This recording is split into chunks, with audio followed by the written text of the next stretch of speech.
kasih atas waktu yang telah diberikan. Kami dari kelompok 2 A2C Farmasi Klinis akan membahas kasus 2 yaitu kondisi. Ini nama-nama kelompok kami. Kasus 2. Di suatu klinik Anda mendapatkan sebuah resep di mana resep tersebut ditulis oleh dokter pengganti.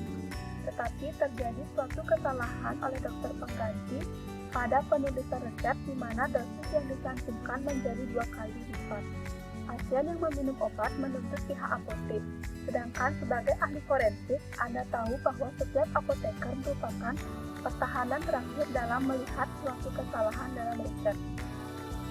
Menurut Anda, dari segi hukum dan forensik didapatkan, Anda melihat kasus tersebut terjadi kesalahan apotek berdasarkan pelayanan kefarmasian. Jika Anda ahli sebagai ahli forensik dan Anda menjawab ya, berikan alasannya. Jika Anda menjawab tidak, coba berikan alasannya. Pembahasan kasus. Praktek kefarmasian meliputi pembuatan termasuk pengendalian mutu, sediaan farmasi, pengamanan, pengadaan, penyimpanan, dan pendistribusian obat, pelayanan obat atas resep dokter, pelayanan informasi obat, serta pengembangan obat, bahan obat, dan obat tradisional harus dilakukan oleh tenaga kesehatan yang mempunyai keahlian dan kewenangan sesuai dengan ketentuan peraturan perundang-undangan. Salah satu tugas apoteker dalam melakukan praktek kefarmasian yaitu pelayanan resep. Dalam pelayanan resep tersebut terdapat problematika yang telah lama terjadi dan secara terus-menerus, yaitu tulisan resep dokter yang sulit dibaca, ketidaklengkapan administrasi resep, sebagai informasi pengobatan pasien atau legalitas. Hal ini merupakan salah satu faktor yang dapat mengakibatkan medication error dari sebuah pelayanan kesehatan.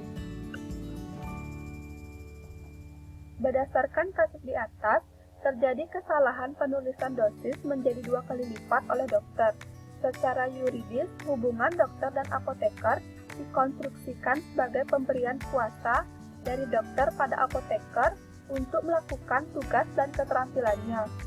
Di dalam pasal 1792 KHU Perdata disebutkan bahwa pemberian kuasa adalah suatu perjanjian dengan mana seorang memberikan kekuasaan kepada orang lain yang menerimanya untuk atas namanya menyelenggarakan suatu urusan.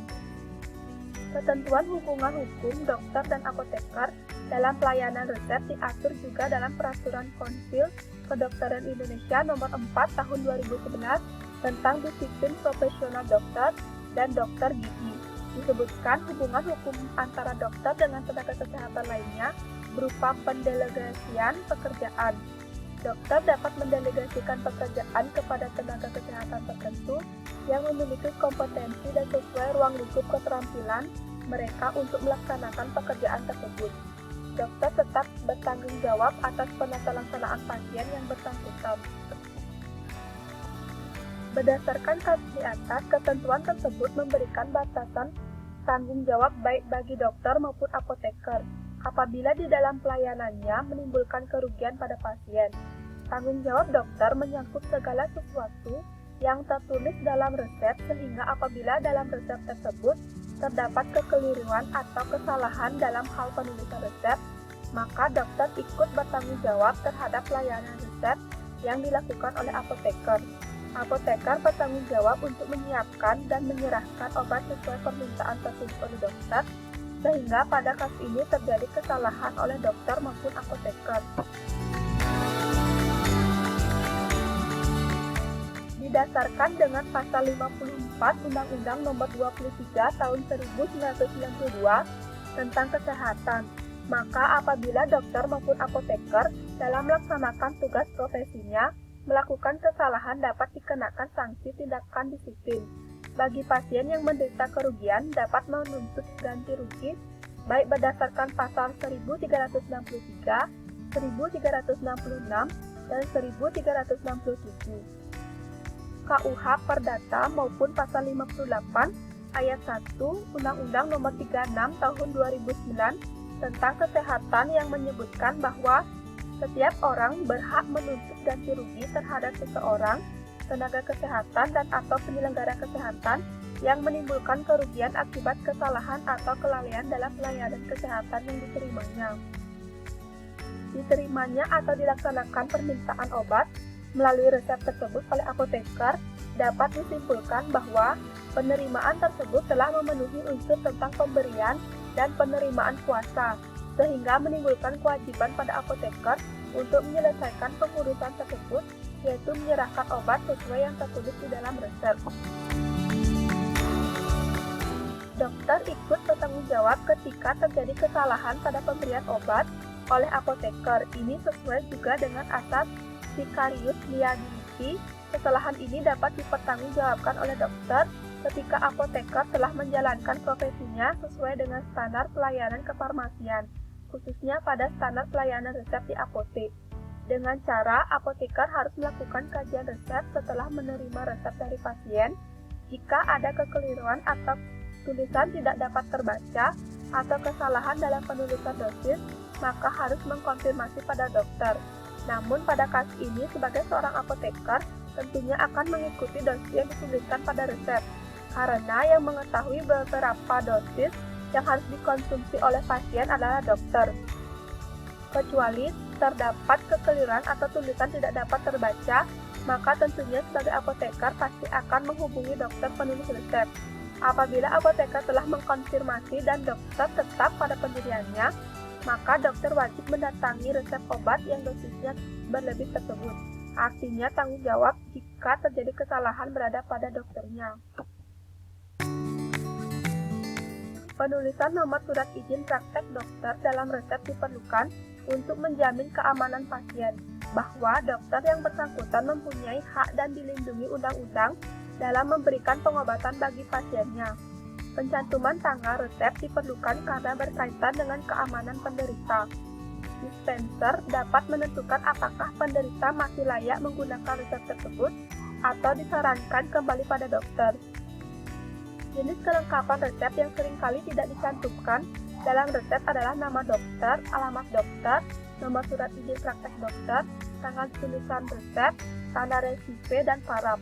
Pencantuman nama dalam alamat prescriber dengan jelas dan lengkap sangat diperlukan, terutama bila terdapat hal-hal yang tidak jelas atau meragukan dalam resep yang perlu ditanyakan terlebih dahulu kepada penulis resep, menghindarkan penyalahgunaan resep di lingkungan masyarakat, serta memperlancar pelayanan bagi pasien di apotek. Kesalahan tersebut dapat dilihat merupakan kesalahan dari pelayanan kefarmasian, di mana berdasarkan Permenkes RI nomor 73 tahun 2016 tentang standar pelayanan kefarmasian di apotek, berdasarkan pasal 3 ayat 3 yaitu standar pelayanan kefarmasian di apotek yang meliputi pelayanan farmasi klinis, salah satunya ialah bagi pengkajian resep. Pengkajian resep yang dimaksudkan ialah pemeriksaan kelengkapan resep, baik dari segi administrasi, kesesuaian farmaseutik, dan pertimbangan klinis.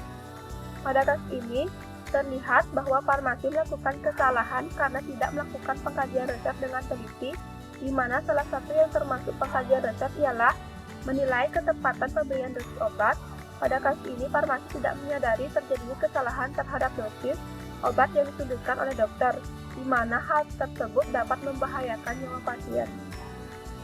Menurut Permenkes RI nomor 73 tahun 2016, apabila ditemukan adanya ketidaksesuaian dari hasil pengkajian resep, maka apoteker harus menghubungi dokter penulis resep. Jadi, seharusnya farmasi mengkonfirmasi kembali ke dokter penulis resep terkait ketidaksesuaian dosis yang seharusnya dengan dosis yang dituliskan oleh dokter, sehingga dokter dapat memberikan kepastian terkait dosis yang beliau tuliskan. Jika memang salah, maka dokter dapat menggantinya, dan jika memang dosis yang ditulis sudah benar karena memang dikarenakan keadaan klinis pasien yang mengharuskan menerima dosis lebih besar, maka dapat diberikan obat sesuai dengan dosis yang dituliskan oleh dokter, dengan diisi tulisan bahwa hal tersebut sudah atas permintaan dokter. Bisa dituliskan tanggal dan jam kita mengkonfirmasi ketidaksesuaian resep tersebut. Di samping itu, profesi apoteker juga mengacu pada Kode Etik Apoteker Indonesia, dan apabila apoteker lalai dalam melaksanakan kewajiban dan tugasnya, maka apoteker dapat dikenakan sanksi oleh Ikatan Apoteker Indonesia. Pasal 9 Kode Etik Apoteker Indonesia, seorang apoteker dalam melakukan praktik kefarmasian harus mengutamakan kepentingan masyarakat, menghormati hak pasien, dan melindungi makhluk hidup insani. Salah satunya penjabarannya, seorang apoteker harus yakin bahwa obat yang diserahkan kepada pasien adalah obat yang terjamin mutu, keamanan khasiat, dan cara pakai obat yang tepat. Apabila apoteker melakukan pelanggaran kode etik ini, terhadap apoteker tersebut dapat dikenakan sanksi organisasi berupa pembinaan, peringatan, pencabutan keanggotaan sementara, dan pencabutan keanggotaan tetap. Pasien yang dirugikan dapat melaporkan apoteker yang bersangkutan kepada pihak berwajib untuk diproses secara pidana atau melakukan gugatan kepada Badan Penyelesaian Sengketa Konsumen atau BPSK, yakni badan yang bertugas menangani dan menyelesaikan sengketa antara pelaku usaha dan konsumen. Sekian presentasi yang dapat disampaikan. Mohon maaf bila ada kata-kata yang salah. Terima kasih.